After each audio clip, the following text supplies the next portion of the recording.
द्वीपे न्यस्तया बाल तस्मात् द्वीपायनो भवेत्। द्वीप पर जन्म, टापू पर जन्म होने की वजह से नाम उनका द्वीपायन हुआ। तपः कर्तुम महाभागो दर्शयिष्यामि वै स्मृता मातर यदा भवित कार्यम तथा किंचित्। इन श्लोकों में वही बात जो मैं आपको अभी बोल गया हूँ। जात मात्रो जगामासु वृद्धम विष्णु वंशयोद्गता। स्पष्ट वर्णन ने माता सत्यवती ने साक्षात भगवान विष्णु को प्रकट किया था। भगवान वेदव्यास भगवान के 24 अवतारों में से 17वां अवतार है। 16वां अवतार भगवान परशुराम के रूप में था। 17वां अवतार भगवान वेदव्यास के रूप में हुआ है। साक्षात भगवान विष्णु ही चल करके आए। सत्यवत्या सुतस्तापी समुत्पत्तस्ता शुभा संशयोत्रण कर्तव्य संभवे मनुष्यत्ता। ऐसे महापुरुष व्यास जी को इस उत्पत्ति के विषय में आप लोगों को संदेह नहीं करना चाहिए। स्पष्ट लिखा है, महापुरुषों के चरित्र से केवल गुण ही ग्रहण करने चाहिए। किसी विशेष कारण से ही मुनि व्यास का तथा मछली के उदर से सत्यवती का जन्म, पराशर मुनि के साथ उनका संयोग और फिर राजा शांतनु के साथ उनका विवाह हुआ। ये कोई विशेष प्रयोजन ईश्वर के द्वारा बनाया हुआ था। इसलिए यहाँ स्पष्ट लिखा है, महताम चरते चैव गुणाम ग्राह्यम मुनिरति। महापुरुषों के चरित्रों से सर्व गुण ही ग्रहण करने चाहिए। स्पष्ट यहाँ वर्णन है। सूत शौनक ऋषियों को कहते हैं, महापुरुषों के चरित्रों से सर्व गुण ही ग्रहण करें। कारणाच समुत्पत्ति सत्यवत्या यशोदरे। मछली के पेट से सत्यवती का जन्म होना, पाराशर के साथ विवाह और बाद में राजा शांतनु के साथ विवाह होना, इसमें भी कोई बहुत बड़ी शुभता छिपी हुई थी। इसलिए प्रकृति के द्वारा ऐसा हो। पराशरेण संयोग पुनः संतुलन। तो एक नारी का 2 बार विवाह, इसमें भी कोई एक विशेष कारण था। इसलिए इन कथाओं के ऊपर किसी भी प्रकार का संशय न किया जाए। जैसे सुनकर मनुष्य निश्चित रूप से पाप से मुक्त हो जाता है, जो इस कथा को सुनेगा उसके संपूर्ण पाप समाप्त हो जाएंगे। वर्णन किया गया, श्रुत्ता पापाच विनिर्मुक्तो नरो भवति सर्वथा। जिस कथा को सुनने से पाप जल जाते हैं, तो सत्यवती और पराशर के बीच में कभी गलत नहीं हो सकता। इसमें संसारिक कर्म नहीं था दोनों का। सिर्फ महात्मा की दृष्टि मात्र से माता सत्यवती ने पुत्र को प्रकट कर दिया, जो कि साक्षात भगवान विष्णु ही उनके पुत्र बनकर के आए, जिन्होंने वेद का विस्तार करने के लिए उनका जन्म हुआ। इसलिए उनका नाम वेदव्यास हुआ। तो ऐसी है अद्भुत कथा। न दुर्गतिमाप्नोति सुखी भवति सर्वदा। जो भगवान व्यास के जन्म की कथा को सुनेंगे, उनकी कभी दुर्गति नहीं होगी, उनके लिए कोई अशुभ घटना नहीं घटेगी। ये प्रमाण है इस ग्रंथ में। अध्याय 2 द्वितीय स्कंद का श्लोक नंबर 52 और 51। इसमें वर्णन है कि उनकी कभी दुर्गति नहीं होगी। स्तुति परायण मनुष्य इस शुभ आख्यान को सुनेंगे, वो कभी दुर्गति को प्राप्त नहीं होंगे। सर्वदा उन्हें सुख की ही अनुभूति होगी। माता दुर्गा की कृपा से वह लोग हमेशा सुखी रहेंगे जो भगवान व्यास के जन्म की कथा को सुनेंगे। भगवान वेदव्यास ने इतने पुराण ग्रंथ लिखे, इसमें माँ भगवती जगदम्बा की बहुत बड़ी कृपा थी, बहुत ज्यादा। और माँ की कृपा से ही ये ऐसा होगा। माता सत्यवती माँ भवानी की बहुत बड़ी पुजारिन थी, और भगवान की कृपा से ही अच्छी संतान, अच्छी औलाद का जन्म होता है। यह आख्यान आपने सुना। नवरात्रा में यदि कोई इस आख्यान को सुनता है, श्रुत्ता पापच निर्मुक्तो नरो भवति सर्वदा, उस व्यक्ति के संपूर्ण पाप जल करके राख हो जाते हैं, समाप्त हो जाते हैं। ऋषियों ने कहा, उत्पत्ति त्वया प्रोक्ता व्यासस्यामित तेजसा सत्यवत्ता तथा सूता विस्तरेण त्वया नघ। सूर्य जी को कहा कि आपने सत्यवती माता की जो कथा आपने सुनाई, जिन्होंने व्यास को जन्म दिया, तो हम ये सुनना चाहते हैं कि इस देवी की कथा को विस्तार पूर्वक सुनाएं, जो पराशर की पत्नी थी। संतनो प्रथमा पत्नी या युभूत कयाधुना। तो फिर वो राजा शांतनु की पत्नी कैसे बनी? भीष्म पुत्रोथ मेधावी वंशो रंस कथम पुनः। हमने सुना है कि पितामह भीष्म ने जिसे अपनी माँ के रूप में स्वीकार किया, भीष्म जिसको अपनी माँ मानते हैं, भीष्म ने कहा था कि माँ तेरे पेट से मेरा जन्म भले ही नहीं हुआ है, लेकिन मैं तेरा पुत्र हूँ। तो ऐसी कथा को हम विस्तार पूर्वक सुनना चाहते हैं, वो आप हमें सुनाएं। बहुत प्यारी कथा है। सूर्य के देक्ष्वाकु वंश प्रभु महाविशेष स्मृतः। सुनिए, सत्यवान धर्मशीलस्य चक्रवर्ती नपुत्तमः। इक्ष्वाकु वंश में एक राजा हुए थे जिनका नाम था महाविष, जो शरीर सहित देव राजेंद्र के यहाँ जाते थे। ब्रह्मा जी की सभा में शरीर सहित जाते। कुछ राजा ऐसे हुए हैं धरती पर जो शरीर सहित ऊपर के लोकों में जाते। राजा हरिश्चंद्र शरीर के सहित ऊपर के लोकों में जाते थे। एक नाम आता है महाराजा दशरथ, शरीर सहित जाते थे। जब कोई गद्दी पर कोई इंद्र बनता था तो महाराज दशरथ उसके भाल पर तिलक करने को जाते। सीता माई ने तो कहा है कि मैं बड़भाग्नी हूँ, मेरे ससुर वो हैं जहाँ देवराज इंद्र अपना आसन आधा मेरे ससुर के लिए खाली कर देते थे। ऐसे दशरथ शरीर के सहित ऊपर के लोकों में जाते थे। उन्हीं में से एक नाम आता है राजा महाविष, इक्ष्वाकु वंश के राजा थे। सुनिए, इन कथाओं को सुनने से पाप ताप प्रताप सब समाप्त हो जाते हैं और हमें यह पता लगता है कि हमारे पूर्वज कितने बड़े होनहार थे, कितने ताकतवर थे, कितने मेधावी थे। तो शरीर के सहित वहां जाते थे। सत्यवान धर्मशीलस्य चक्रवर्ती नपुत्तमः, राजा चक्रवर्ती राजा ऐसा कहा जाता है। एक बार राजा महाविष ब्रह्मलोक गए, ब्रह्मा जी के यहाँ। वहाँ एक बहुत बड़ी मंत्रणा थी, मीटिंग थी। उसमें और भी कई महापुरुष भी चल करके आए, नदियाँ भी अपना वेश बदल करके आई थी। उन्हीं नदियों में एक नदी आई माँ गंगा। आप सुन नहीं रहे हैं तो फिर मैं आरती करा दूंगा, नहीं फिर आप सुनिए, इतनी तो मेरी धौंस रहेगी। या सुनो नहीं फिर आरती के लिए तैयार, देख लो आप। चैप्टर बहुत अद्भुत है, बहुत बढ़िया है और कथा देवी भागवत की ही हो रही है। हुआ यह है कि जब वहाँ पर नदियाँ भी वहाँ आई, एक तरफ स्त्रियों का समाज बैठा हुआ था, एक तरफ देवता धरती के मनुष्य लोग भी वहाँ पर बैठे हुए थे, तपस्वी थे, शरीर के सहित गए। राजा महाविष पहुंचे।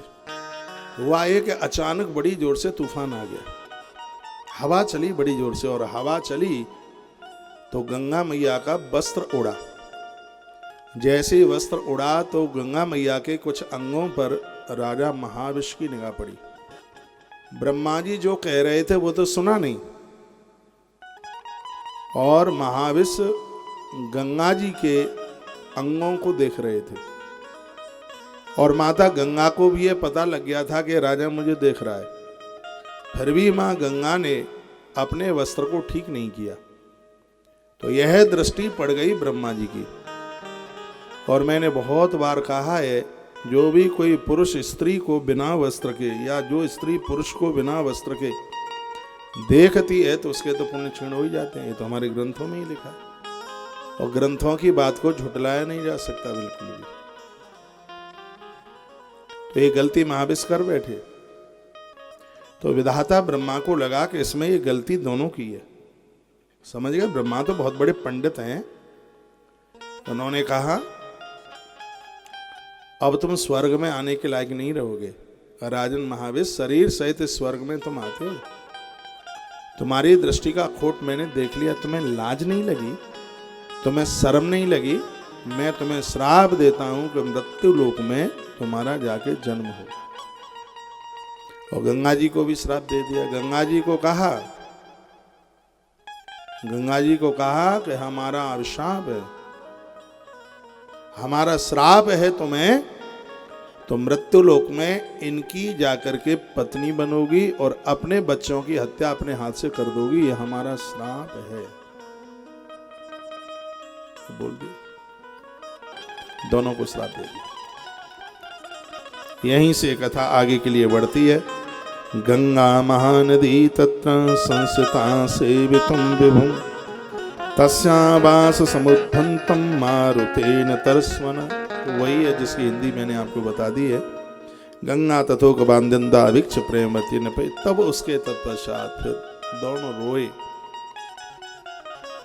दोनों ने बहुत आंसू बहाए। विधाता ब्रह्मा ने कहा अब तो जो मैंने कह दिया है तो हो। राजा प्रतीप के पुत्र बन करके आए, राजा प्रतीप के पुत्र बन करके आए महाविष, और नाम रखा गया शांतनु। नाम बड़ा अद्भुत नाम रखा गया उनका, शांतनु नाम रखा गया। शांतनु नाम क्यों रखा गया? इनकी यह विशेषता थी, जिस व्यक्ति के किसी के भी मस्तिष्क पर सिर के ऊपर जब ये हाथ रख देते थे तो वह व्यक्ति क्रोध से शांत हो जाता था। शांतुर नाम राजर्षि धर्मात्मा सत्य शंकर, बड़े धर्मात्मा हुए थे। ऐसे राजा थे जिनको जीवन में क्रोध नहीं आया। पूर्व जन्म के तपस्वी थे। गलती हुई थी, विधाता ब्रह्मा का श्राप काटने के लिए धरती पर आए। समय चलता रहा। एक समय की बात थी, अष्टवसु तस्माधौर मानुषे देहे दीर्घ कालम वसिष्यति। अष्टवसु 8 वसु घूमने के लिए धरती पर निकले। तो घूमते घूमते वो ऐसे वेड़ में पहुंचे जहां गुरुदेव वशिष्ठ का आश्रम था।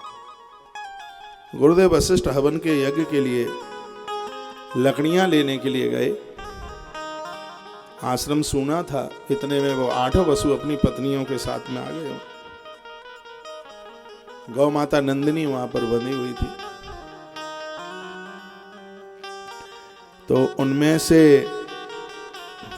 जो एक वसु की जो पत्नी थी वो कहने लगी कि सुनो, मृत्यु लोक में मेरी एक सहेली रहती है, ये गैया खोल लो, उसको दे देंगे, क्योंकि गैया का दूध 10,000 साल तक वृद्ध नहीं होने देता।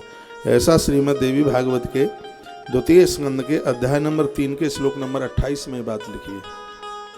आज वसु की पत्नी की आंख में आंसू आ गए और उसने कहा, अयुता युर्भवेद नूनम सदैव आगत यौवन, मेरी सहेली 10,000 साल तक बूढ़ी नहीं होगी। यदि ये गैया आपसे उसी नरस्य राजर से पुत्री परम सोवना, राजा उसी नर की बेटी है और मेरी सहेली है, तो ये गैया जो दिखाई दे रही है और इस गैया को खोल लो और ये हम मृत्यु लोक में ही रहने वाली, हम अपनी सहेली को ये गैया देंगे। ना पश्यत यथा धेनु सवत्सा श्वास रहे मुनि। तो जो बड़े वाले वसु थे उन्होंने गैया को खोल लिया और गाय को लेकर के चले। वो ले गए गैया को। इतने में गुरुदेव वशिष्ठ वहां आ गए तो आश्रम में गैया और बछड़ा मिला नहीं। तो महात्मा तो बहुत कुपित हो गए। इतने कुपित हुए तो ऐसा लग रहा था कि धरती कहीं फट ना जाए। तो वो कांपते हुए वो वसु महात्मा जी के चरणों में आकर के वो गिर पड़े। उन्होंने कहा, गुरुदेव हमसे गलती हो गई। लेकिन वशिष्ठ इतने क्रोधित थे, उन्होंने कहा, जन्म लेते ही तुम्हारी मृत्यु हो जाएगी। तुमने गलती मांगी है, नहीं तो कष्ट बहुत भोगना पड़ता, लेकिन जन्म लोगे जल्दी से तुम्हारी मौत हो जाएगी, तुम्हें ज्यादा कष्ट नहीं भोगना पड़ेगा। लेकिन जिसने इस गाय को खूंटे से खोला है वो लंबे समय के लिए धरती पर कष्ट झेलता रहेगा। वो ज्येष्ठ वसु को ये बात कह दी। गुरुदेव वशिष्ठ ने, वसु रोते हुए चले गए। रास्ते में उन्हें गंगा मिल गई। रास्ते में देखिए कैसे योग बनता है। रास्ते में मां गंगा मिल गई उन्हें। तो माता गंगा के चरणों में अष्टवसु गिर पड़े। उन्होंने कहा, हे मां, आपसे प्रार्थना है, गुरुदेव वशिष्ठ का हमें श्राप मिला है, आप धरती पर मानवीय रूप धारण कर लो और हमारी मां बन जाओ। जैसे ही हमारा जन्म होवे तो आप हमें जल्दी से उद्धार कर देना। मां, हमें पानी में डुबा देना, हम शीघ्र ही अपना कल्याण चाहते हैं। और मां इस बात के लिए, गंगा माई इस बात के लिए राजी हो गई, क्यों? ब्रह्मा ने तो श्राप दिया था कि बच्चों को जन्म देते ही पानी में डुबा के मार डालेगी, तो श्राप दिया था। तो देखिए वो श्राप कैसे आपस में, उधर वशिष्ठ का श्राप, उधर ब्रह्मा जी का श्राप, दोनों आपस में कैसे मिलके एक योजना सी बन गई। वसु चले गए। अग्रसर दिन की बात थी, अगले दिन की बात थी। शांतनु राजा बियावान जंगल में आए। शांतनु राजा का वन में आना हुआ था और इतने में वो मां भगवती गंगा मानवीय भेष बना करके वहां आ गई। राजा ने देखा तो मैया गंगा तो बहुत सुंदर थी ही। तो राजा शांतनु ने कहा, देवी, हम आपसे एक वचन मांगना चाहते हैं, क्या तुम दोगे? गंगा माता ने कहा, राजन क्या वचन है तुम्हारा? तो महात्मा राजा शांतनु ने कहा कि मैं हस्तिनापुर का नरेश हूँ, अविवाहित हूँ, मेरा भी विवाह हुआ नहीं है। क्या तुम हस्तिनापुर की राजपट्टसी बनोगी, रानी बनोगी?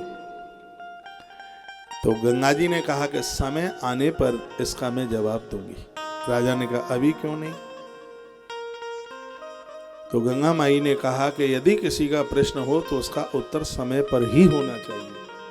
देखा, ऐसा कहकर के माँ गंगा वहां से चली गई। राजा घर आया, नींद आई नहीं, पूरी रात्रि भर राजा जागता रहा। गंगा बोल के चली गई थी कि कल इसी समय मैं यहीं मिलूंगी। तो राजा सुबह जागे, महादेव के पुजारी थे, शंकर की पूजा करी और वह वहां पहुंच गए।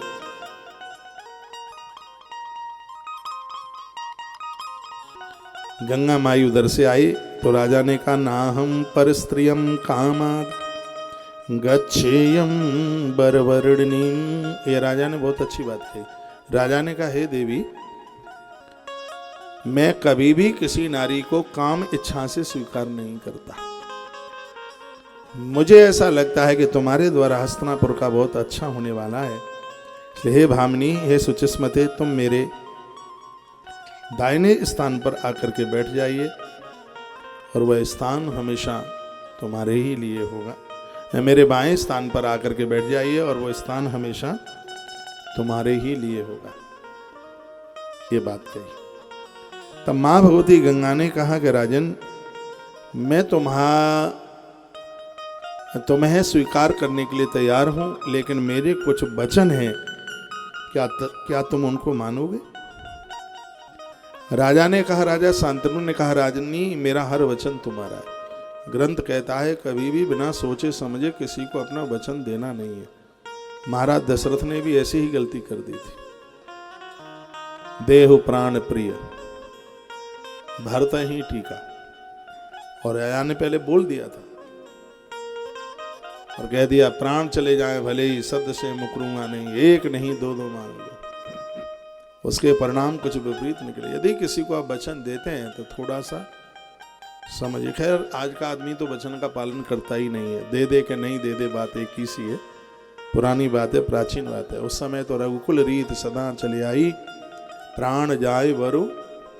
ये चौपाई गाते हैं, आनंद आएगा। रघुकुल रीति सदा चली आई, रघुकुल रीति सदा चली आई। प्राण जाए बचन जाई, रघुकुल रीति सदा चली आई। रघुकुल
आई, रघुकुल रीत सदा चल आई, प्राण जाए पर बचन न जाई, रघुकुल रीत सदा चल आई, प्राण जाए पर बचन न जाई।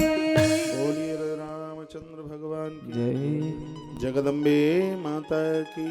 जय। तो माता बोली, कहने लगी कि मेरा कुछ आपसे मांग है, वचन है, क्या आप वचन दोगे? कहती है कि जानामि त्वां नृपश्रेष्ठ प्रतीप तनयम शुभम। हे राजन, मैं जानती हूं कि तुम राजा प्रतीप के पुत्र हो। कानव आक्षंद चावंगी भावत्या सदृशम पतिम। दुनिया की ऐसी कौन स्त्री होगी जो तुम्हें पति के रूप में स्वीकार न करना चाहे। हे राजन, इसको मैं स्वीकार करती हूं, लेकिन मेरे कुछ वचन हैं, क्या तुम स्वीकार करोगे? राजा ने कहा, आज से हर वचन तुम्हारा है, मांगो या मत मांगो। वो कहती है कि हर वचन नहीं, कुछ वचन मुझे आपसे चाहिए। क्या क्या? यदाच तुम नृपश्रेष्ठा न करिष्यति विवचः तदा मुक्ता गमिष्याति यदीक्षित देशम मारिसः। हे राजन, मैं भला करूं बुरा भी करूं, आप मुझसे कभी मना नहीं करेंगे और मुझे ये नहीं पूछेंगे कि ऐसा तुम क्यों कर रही हो। आप मुझे मना नहीं करेंगे तथा ना कोई अप्रिय बात कहेंगे, मुझे गाली गलौज नहीं करेंगे, मेरे ऊपर कभी क्रोध नहीं करेंगे, अप्रिय नहीं बोलेंगे। जिस समय आप मेरा ये वचन नहीं मानेंगे, उसी समय हे राजन मैं तुम्हें छोड़ करके चली जाऊंगी। क्या आप स्वीकार करेंगे? समता जन्म कहा गया, तदा मुक्ता गमिष्यामि यथेष्ट देशम मारिस। उसी समय मैं तुम्हें छोड़ करके चली जाऊंगी और फिर मैं यहाँ रहने वाली नहीं। राजा ने सहर्ष स्वीकार कर लिया। नपस मंदिरम प्राप्ता सबगा बरवड़नी नपतस्ता समासाद्य चिकीड़ोपवने सुबह। वहीं गंगा के किनारे पर माँ भगवती गंगा ने राजा शांतनु के गले में अपने जीवन की माला डाल दी और राजा शांतनु अपनी पत्नी गंगा को लेकर के हस्तिनापुर चल करके आए। हस्तिनापुर में नगाड़े बजे, बहुत बड़ा उत्सव हुआ, राजा का विवाह हुआ है, बहुत उत्सव हुआ। रे माते मंदिरे दिव्य रमा नारायण अवविवाह। दोनों हस्तिनापुर के भवन में ऐसे रह रहे थे जैसे लक्ष्मी नारायण दोनों रहते हैं। माँ गंगा और भगवती गंगा और राजा शांतनु। राजा ने अपने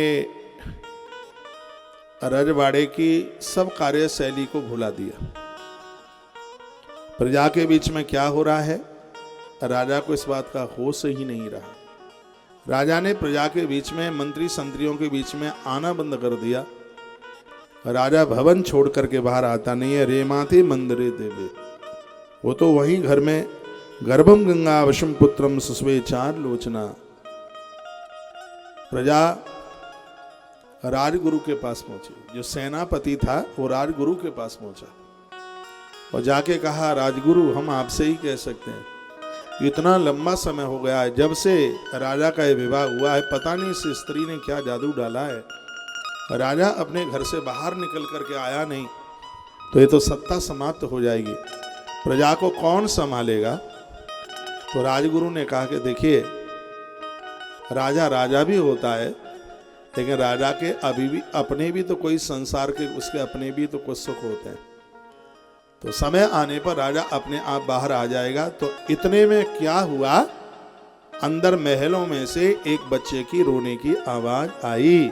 उसी समय राजगुरु ने कहा कि अब राजा का बाहर आने का समय आ गया है, जिसकी तुम चिंता कर रहे थे।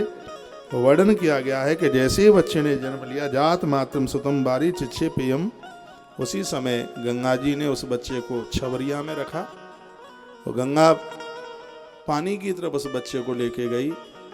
राजा ने खिड़की में से ये देखा सब, और राजा शांतनु के देखते देखते पहले बच्चे को पानी में डुबा दिया गया। गंगा लौट करके आई तो राजा की हिम्मत नहीं थी कि पूछ ले कि तूने बच्चे को जन्म दिया तो इसको पानी में क्यों डुबा दिया। राजा पूछ भी नहीं सकता क्यों, गंगा जी ने पहले वचन ही मांग लिया। समय आने पर लिखा गया है, यहाँ पर कहा गया है कि दूसरे बच्चे का जन्म हुआ, महलों में से रोने की आवाज आई, उस बालक को भी गंगा जी ने उसी जल में जाकर के डुबा दिया। राजा पीछे तक जाता है, लेकिन ये रानी को कह नहीं सकता, गंगा को कह नहीं सकता कि तू कर क्या रही है। किम करोम्यम वंशों में कथम शास्त्र भूवि। 4 बच्चों की मृत्यु हो गई थी। राजा समझ नहीं पा रहा था शांतनु कि मैं क्या करूं क्या ना करूं। तब राजा रोता हुआ अपने राजगुरु के पास पहुंचा। राजगुरु को कहा, गुरुदेव मैं बहुत ज्यादा तकलीफ में हूं, क्या करूं, मैं बहुत ज्यादा परेशान हूं। राजगुरु ने कहा, हुआ क्या है?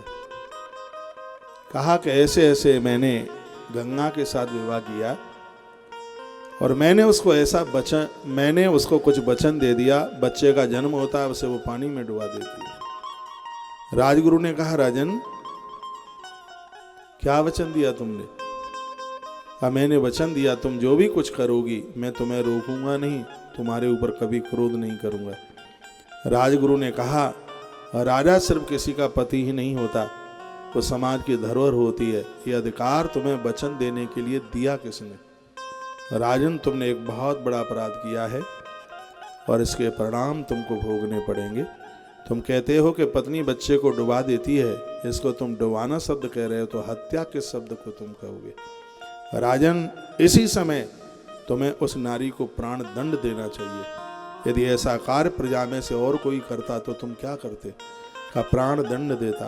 तो राजा तो वही है जिसका ना कोई अपना होता ना कोई उसका पराया होता, एक धर्म ही उसका अपने आप में प्रमुख होता है और उसका तुम पालन नहीं कर रहे। राजन मैं तो रहूंगा या ना रहूंगा, लेकिन एक पत्नी के प्रति जो तुम्हारा यह आकर्षण है, इसका यह कुप्रभाव रहेगा, तुम्हारे आने वाले वंश में ऐसी संतानों का जन्म होगा जहां धर्म को नीचा देखना पड़ेगा। तुम अपने पूर्वजों को जवाब नहीं दे पाओगे, मेरी बात मान लो। राजा गर्दन नीचे करके चला गया, लेकिन गंगा को राजा शांतनु ने कुछ बोला नहीं। 5वें बच्चे का जन्म हुआ, गंगा जी ने उसको भी डुबा दिया। 6वां और 7वां बच्चे ने जन्म लिया, गंगा जी ने उसको भी डुबा दिया। और जब 8वें बच्चे का 8वीं संतान का जब जन्म हुआ और गंगा जी जब उसको डुबाने के लिए जा रही थी, तो हाथ पकड़ लिया शांतनु ने और कहा कि तू मां है। कौन कहेगा कि तू मां है? या तो कोई डांकनी है। जिन बच्चों को तूने जन्म दिया है और उन्हीं बच्चों को तू अपने हाथ से मार रही है, तो इतनी पापिनी है। मेरा ऐसा कौन सा अपराध है जो मैं तेरा पति बनाऊं? मुस्कुराई गंगा। गंगा ने कहा, राजन तुमने मुझे पहचाना नहीं है, तुम वही पूर्व के इक्ष्वाकु वंश के राजा महाविष्णु हो और मैं वही गंगा हूँ। हम ब्रह्मा जी की सभा में बैठे थे, हम दोनों को श्राप मिला। राजन हम इस मृत्यु लोक में सांप काटने के लिए आए। जिन बच्चों को मैंने पानी में डुबाया है कोई और नहीं है, अष्टवसु है। यह गुरुदेव वशिष्ठ के द्वारा श्रापित है। उन्होंने ने श्राप दिया है, तुम कष्ट भोगोगे। तुमने गाय की चोरी की है। तो जब मैं निकल रही थी तो ये मेरे चरणों में गिर पड़े और उन्होंने कहा था, माँ तुम हमारी माँ बन जाओ, हमारा जन्म होते ही हमें पानी में डुबा करके हमारा कल्याण कर देना। मेरे पानी में राजी से गैर राजी से कैसे भी किसी की मृत्यु होती है तो उसकी दुर्गति तो होती नहीं, उसका तो उद्धार आत्म कल्याण ही होता है। माँ गंगा बोली। तो इसका मतलब ये नहीं है कि जीवन में कोई कष्ट आवे सो गंगा जी में छलांग मार दे। तो उसका अर्थ ये मत निकल लेना, क्योंकि दिमाग ज़्यादा चलता है ना। महाराज जी ने तो बोल दिया परेशानी ज़्यादा है, सो प्रयाग के पुल पे से जाकर के छलांग लगा देंगे। तो उसका अर्थ ये मत निकाल लेना। कहा कि राजन 8वीं संतान में धऊ नाम का बसु है। रो पड़ी माँ गंगा।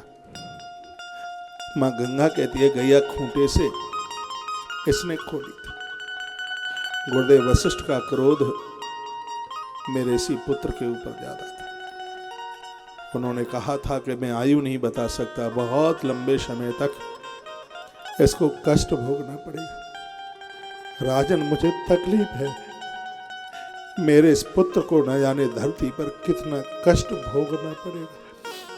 ये ऋषि के श्राप को झेलने के लिए धरती पर पैदा हुआ है। मैं तो आपके पास नहीं रह पाऊंगी, क्योंकि मेरा भी अब समय पूरा निकल गया है श्राप वाला। आपसे मेरी प्रार्थना है, इस पुत्र को मुझे दे दीजिए, पाल पोस करके मैं इसे आपके पास छोड़ जाऊंगी। क्योंकि यदि माँ का अभाव हो तो बच्चे का उत्कर्ष नहीं होता। माँ की देख रेख में बच्चा चरित्रवान बनता है, ऐसा माता गंगा बोली। कहने लगी, जब बच्चा 17 साल का हो जाएगा उस समय मैं इस बालक को तुम्हारे पास ला करके छोड़ दूंगी, क्योंकि नारी के पास में जो भी कुछ होता है उसके ऊपर अधिकार उसके पति का होता है। इसलिए धर्म यही है, इस पुत्र को मैं खुद छोड़ने के लिए आऊंगी, आप उसके लिए चिंता ना करें। और अभी मुझे अनुमति दीजिए, आज्ञा दीजिए, इस बालक को मैं लेकर के जब गंगा अवतरणम पुण्यम पशूनाम संभवम तथा या सड़ोत नरहा पापान मुच्यते नाथ संशय। इसमें वर्णन किया गया है, कहा गया है, जो इस गंगा के इस पुत्र की कथा सुनेगा, शांतनु और गंगा के इस प्रसंग को सुनेगा, वर्णन है पापान मुच्यते नाथ संशय। उस स्त्री पुरुष के जीवन को पाप छोड़ देंगे। इस कथा का इतना बड़ा प्रभाव है कि उनके संपूर्ण पाप जल करके राख हो जाएंगे। जो भी कोई इस कथा को सुनेगा, पुण्यम पवित्रमाख्यानम कथितम मुनिषत्तमा यथा मया श्रुतम व्यासः पुराणम वेद सम्यक्। साक्षात वेद ही इस ग्रंथ के रूप में प्रकट है। जिस कथा को आप सुन रहे हैं, श्रवन्ताम सर्वपापग्निम सुभदम सुभदम तथा, जो भी इस कथा को सुनेंगे उनको सुख मिलेगा, आनंद मिलेगा। इतिहास में मम पुण्यम कीर्तनम मुनि सत्तमा। ये प्रसंग कल्याणकारी, सुख देने वाले, पुण्य बढ़ाने वाले ये प्रसंग हैं, जिनको हम नवरात्रा की अष्टमी में निशा काल में सुन रहे हैं। कुछ रात्रियां अपने आप में बड़ी विशेष हैं। कृष्ण की जन्माष्टमी है, महादेव की शिवरात्रि है, और क्वार के लास्ट में, कार्तिक के आरंभ में शरद पूर्णिमा है, और एक नवरात्रा की दुर्गाष्टमी है। माँ भवानी की कृपा से और उसकी रात्रि में हम उसी माई के चरित्र सुन रहे हैं। आपको कितना आनंद आ रहा है आप जाने, मुझे बहुत अच्छा लग रहा है, बढ़िया लगा। ऋषियों ने कहा, वसुनाम संभवा सूता कथम साप कारणम गांगेयस तथोत्पत्ति कथताम लोमर्ष। नाम उस बच्चे का गांगेय रखा गया। मैया उस बच्चे को लेकर के चली गई। बहुत वर्ष हो गए थे, टूट गए थे शांतनु, ना बेटा था ना पत्नी थी, बहुत कष्ट दिए। और अपराध कितना था उसको मत भूलिए। हवा के झंकोरे में नारी का उड़ता हुआ कपड़ा, और दृष्टि से उस नारी के अंगों को राजा महाविष देखता रहा। पुण्य क्षीण हो गए, ब्रह्मा जी ने श्राप दे दिया। इसलिए गलतियां देखो, हर कथा में सीख है, हर कथा से सीखने के लिए मिलता है। एक गलती हुई, उसकी वजह से मृत्यु लोक में जन्म लेना पड़ा और कितने कष्ट भोगने पड़े। इसलिए परमात्मा ने आंखें अच्छा देखने के लिए बनाई हैं, जीभ अच्छा बोलने के लिए दी है, कान अच्छा सुनने के लिए। राजा शांतनु जिंदगी भर परेशान रहे, जीवन भर कष्ट में रहे, क्यों? ब्रह्मा का श्राप मिला था, गलती हुई थी। आंधी चली, हवा चली, गंगा का कपड़ा उड़ रहा था। राजा महाविष ने मां भगवती गंगा के उन अंगों को देखा, ब्रह्मा जी कुपित हो गए। उन्होंने श्राप दे दिया कि तुम्हारे पुण्य क्षीण हो जाए, और शरीर पर धरती पर जाकर के मनुष्य बनो और कष्टों को भोगो। ये ब्रह्मा का ही तो श्राप था। उन्हीं कष्टों को भोगने के लिए उनकी तकलीफें आप देखिए, जो प्रसंग में वर्णन किया गया। संतुर नाम राजर्षि मृगाया नित सदा वनम जगाम निघ्नते मृगाश्रमय शांत। एक बार राजा शांतनु धनुष बाण लेते हुए और अश्व पर सवार होते हुए उसी वन में पहुंच गए जहां गंगा जी पहली बार मिली थी। उसी वन में पहुंचे तो उन्होंने क्या देखा? सदर्श नदी तीरे, उस नदी के किनारे पर देखा कि एक युवा बच्चे ने नदी के जल को रोक दिया है बाणों के द्वारा। एक कोई युवक ऐसे बाण चलाता है कि पूरा का पूरा पानी रोक दिया। इतने में राजा शांतनु पहुंच गए। शांतनु तो बहुत बड़े धनुर्धर थे राजा, जिन्होंने अपने हस्तिनापुर की सीमाओं को समुद्र के साथ में जाकर के जोड़ दिया था, इतने बड़े धनुर्धर थे। राजा शांतनु के काल में धरती में बीज नहीं डालना पड़ता था, देवी भागवत में लिखा है। जमीन में से फसल अपने आप निकल करके आती थी। ऐसा राजा था, जिसके सिर पर हाथ रख दे उसका क्रोध शांत हो जाता था, इसलिए राजा का नाम शांतनु नाम इसलिए हुआ। तो जब उस युवक को देखा, उसने बाण चलाते हुए पानी को बांध दिया है, और उसी समय शांतनु ने प्रत्यंचा चढ़ाई और कहा, रे युवक, कौन है तू जिसने इस सरता के जल को बांधा है? सावधान! इधर से शांतनु बाण चलाने के लिए तैयार हुए और उधर से वह युवक प्रत्यंचा खींच करके राजा शांतनु की छाती पर बाण मारने को तैयार हो गया। उसी समय दोनों के मध्य में मां गंगा प्रकट हो गई। मानवी रूप धारण करके मां गंगा प्रकट हो गई और मां गंगा ने कहा, राजन रुकिए, अनर्थ हो जाएगा। ये बालक कोई और नहीं, गुरुदेव बृहस्पति ने इसका नाम देवव्रत रखा है और ये आपकी 8वीं संतान है, जिससे मैं आपको मांगकर तुमसे लेके गई थी। और मैंने यह कहा था कि बच्चे को पाल पोस करके मैं आपको वापस कर दूंगी, इसलिए इसको मैंने ही भेजा है। तत्पश्चात उस देवव्रत को मां बोली, गंगा बोली, पुत्र, ये तुम्हारे पिता महाराज हैं, उनके चरणों में प्रणाम करो। आज बालक देवव्रत रो पड़ा, कहने लगा, मां, यदि तुम ना आती होती तो मुझसे तो बहुत बड़ा अनर्थ हो गया होता। पिता महाराज, मेरे अपराध को आप क्षमा कर दो।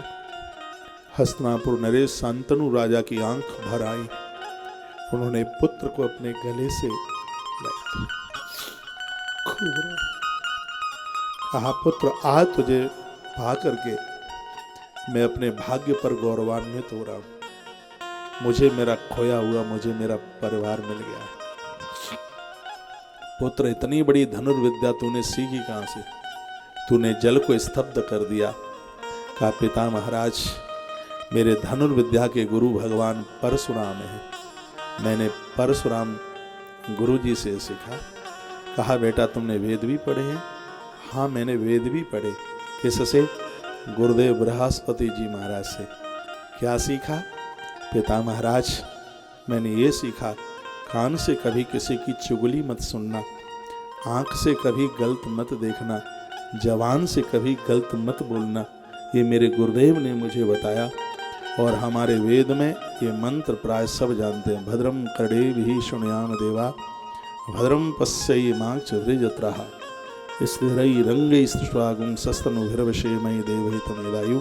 इसी मंत्र के लिए बालक देवव्रत ने कहा, ये ऋचा मेरे गुरु ने मुझे, गुरुदेव बृहस्पति ने मुझे सुनाई है और ये ऋचा मेरे लिए भगवत रूप है, परमात्मा का रूप है। आज पिता ने पुत्र को अपने अंक में भर लिया और उस समय मां गंगा ने कहा, बेटा, पिता ईश्वर होता है, अपने पिता की बात मानना, उनकी आज्ञा का पालन करना। पुत्र, तुझे छोड़ने का मन नहीं करता, फिर भी मुझे जाना पड़ेगा। चरणों में बालक देवव्रत गिर पड़ा, कहने लगा, मां, मैं कितना अभागा हूं। जिस समय मेरे पास मेरी मां थी, उस समय मेरे पास में मेरे पिता नहीं थे, और आज मेरे पास में मेरे पिता हैं, तो मेरे पास में मेरी मां नहीं है। मां, मुझे छोड़ करके मत जाओ।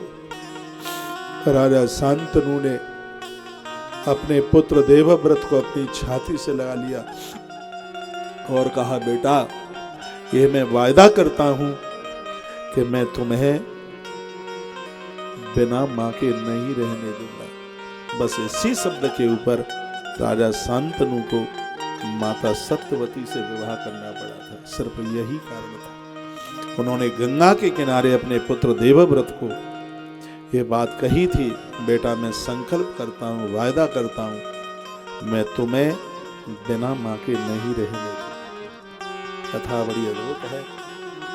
वह दिव्य है। राजा शांतनु माँ भगवती के बहुत बड़े उपासक थे। पिता में पहले जिनका नाम देवव्रत, आगे आप सुनेंगे, उन्हीं का नाम तो पिता में भीष्म नाम हुआ। ये षष्ठ वसु की तुम कथा सुन रहे हो। माँ गंगा ने पाल पोस करके राजा शांतनु को जिस बच्चे को सौंप दिया, इस कथा से बहुत कुछ सीखने को मिलता है। लड़ाई होती है, झगड़ा होता है, तलाक होता है। एक बच्चे का जन्म हुआ, कहता मैंने अपने पेट में रखा है 2.5 किलो का। कल लो थड़ा तुम होते कौन हो? बच्चे को लेकर के मैं चलती हूं, ये गई मैं अपने पियर। नारी के पास में जो है वो सब उसके पति की धरोहर है। माता जानकी ने भी लव कुश को प्रभु राम के पास भेज दिया था।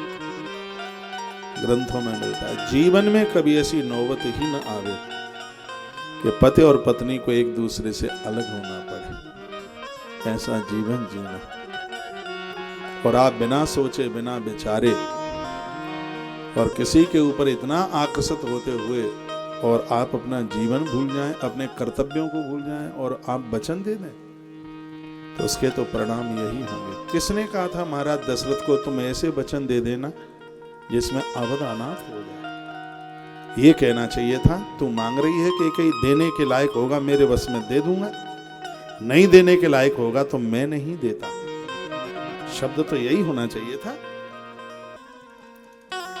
गोस्वामी तुलसीदास जी ने तो बहुत कुछ कहा। ये कथा किसी और के लिए नहीं है, समाज के लिए।